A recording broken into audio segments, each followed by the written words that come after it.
ఇప్పుడు రేవంత్ అన్న ఏమంటున్నాడు, రైతు భరోసా అందరి అకౌంట్లో రావాలంటే సుమారు 45 రోజుల సమయం పడుతుంది, అందరికి ఇస్తాం, 9,000 కోట్ల రూపాయలు రైతుల అకౌంట్లో జమ చేస్తాం, కానీ టైం పడుతుంది.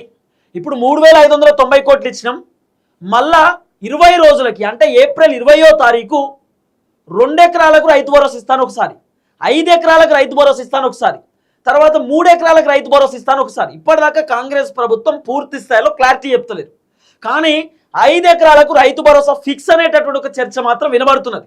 అయితే ఈ 20 రోజుల తర్వాత అంటే 45 రోజుల సమయం అంటున్నాడు కదా, 20 రోజుల తర్వాత ఇట్లా టైం తీసుకొని రైతు భరోసా 3 విడతలు కంప్లీట్ చేస్తామని చెప్పి రేవంత్ అన్న చెప్తున్నటువంటి మాట.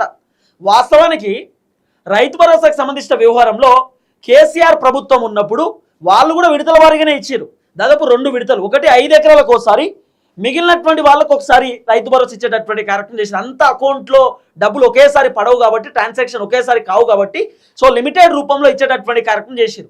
కానీ రేవంత్ అన్న మాత్రం విచిత్రం, 70 లక్షల మంది రైతులకు ఎకరానికే రైతు భరోసా ఇచ్చిండు.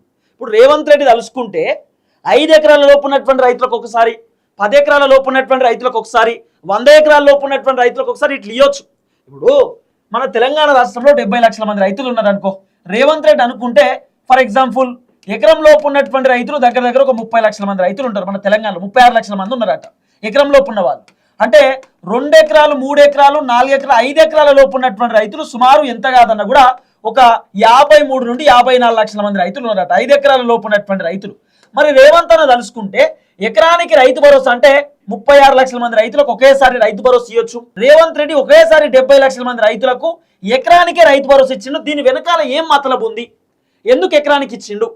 మరి రేపటి రోజు ఇక మా దగ్గర పైసలు లేవు, ఇబ్బంది పడుతున్నాం, ఆర్థికంగా చాలా సమస్యలు ఉన్నాయి కాబట్టి ఎకరానికే ఇచ్చేసినాం, అది కూడా 70 లక్షల మంది రైతులకు ఇచ్చేసినాం, ఇక మా దగ్గర పైసలు లేవు ఏమనుకోవద్దు, మా వల్ల అయితే లేదు, ఇక రైతు భరోసా ఇచ్చే పరిస్థితి లేదని చెప్పి మన చేతులు ఎత్తేస్తాడా?